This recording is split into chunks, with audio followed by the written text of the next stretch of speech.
the way from the Philippines, our doctor in the family, Auntie Cecil.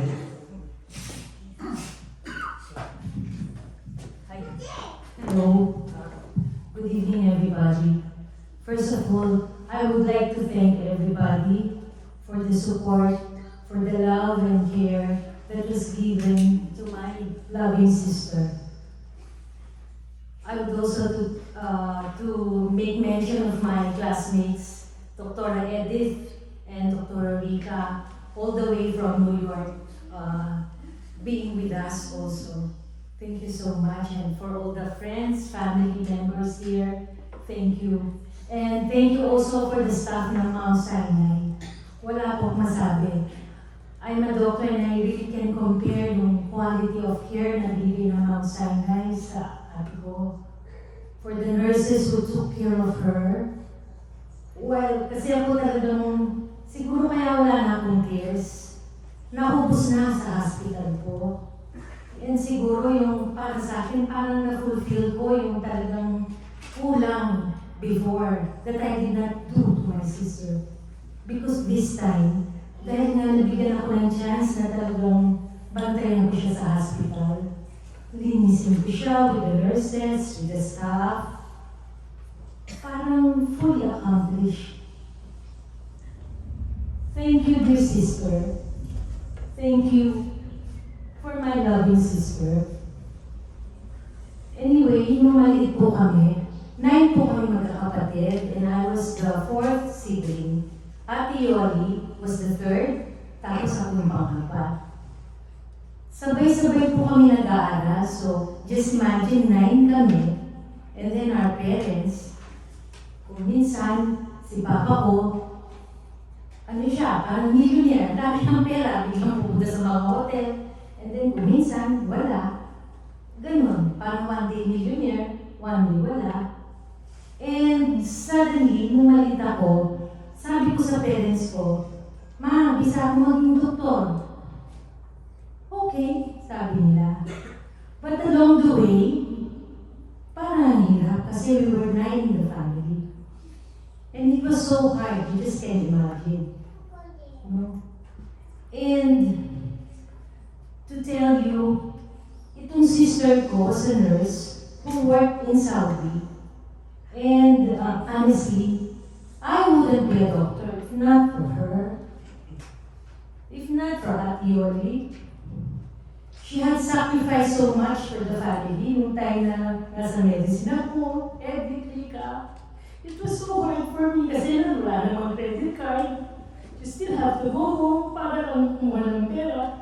And my sister really supported me. Hindi kagaya ngayon, yung kahit gusto ko pa mag-aral, kung wala ng baon, I have to go home. And Ate Yoli was the person who really took a major role to help me with my medicine. So without her, I'm not what I am now.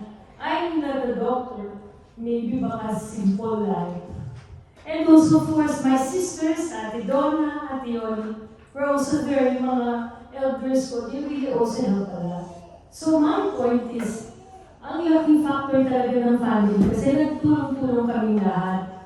Of course, buo, hindi man sa financial na mga ibang siblings with their own kanya-kanyang ways. I felt what it is to be a family. Thank you, dear Ate Yoli. Thank you so much. So, a little story of it. Biglang napasunod ako dito sa New York. It's because a few weeks back, they talked with us, nagka-Zoom meeting, and I was puzzled. Parang, critical na ba yung sister ko? Sabi ko. So parang andun yung, okay, I have to go to work and see for myself kung ano talaga yung status ng sister ko. And then finally, we decided, Ate Presi, let's go. Okay, sabi niya. Okay, so we booked an emergency flight. Tapos seeing my sister na, no first day, she was still moving. Hindi naman pala kung yung talagang conscious, drowsy yung sister ko. So sabi ko, she was a fighter because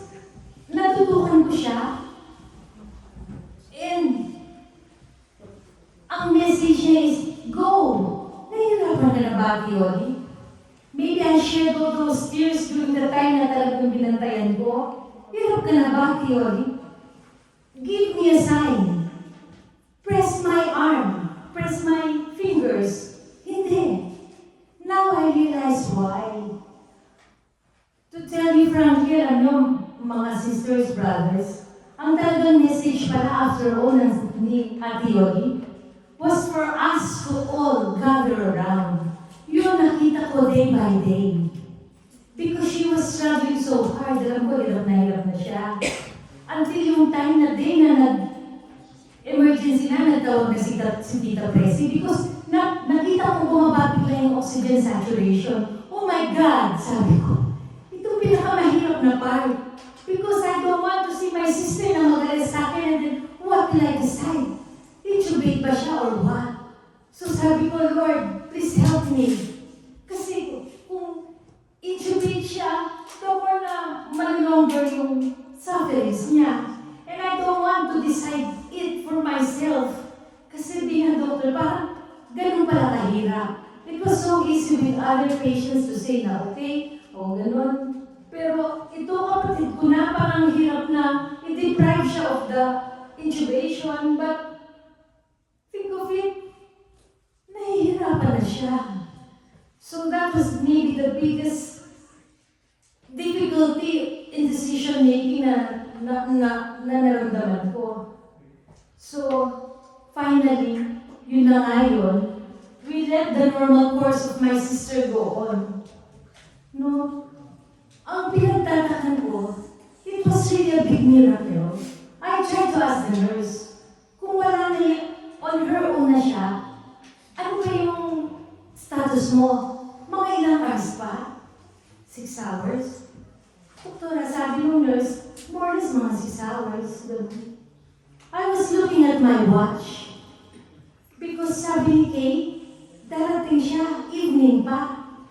Early morning yun. Parang miracle talaga. Nakita ko kasi yung talagang progression ng sister ko.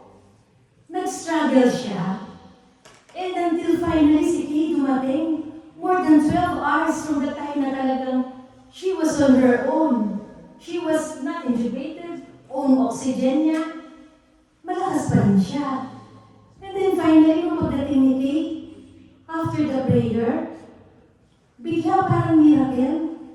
Nagpaalam na siya. And then nung nagpaalam, dahan-dahan, it was really very smooth, Ella. Thank you for the care na binigay ng Mount Sinai. Kasi hindi siya pinahirapan talaga as compared to the patients in the Philippines. Labor, hirap sila. It was really different. And the more important thing is, we were all together. Yun pa rin pinaka-message niya sa amin. Na makita niya kami lahat na sama-sama. Until finally, dumating si Kay. After that, 11:30, we prayed all together. And then mga 1:22, mga 1 o'clock siguro, yun, biglang parang nag-iba, ano pa? Biglang parang, tita, something is wrong. Okay naman yung oxygen saturation, pero finally yung respiratory rate from 70, biglang bumaba, 12, wow, that's it. Yun, after that, yun, biglang nagpaalam. So the message is, she really wanted us to be all together. Tapos si mother namin, at that time before that, nakapag-grocery. So nakapag-attendance din siya sa sister ko by Zoom. And I believe, kahit nag-expire si Ate Yoli, she really died very peacefully and parang kumpleto. So siguro naubos na yung mga iyak ko.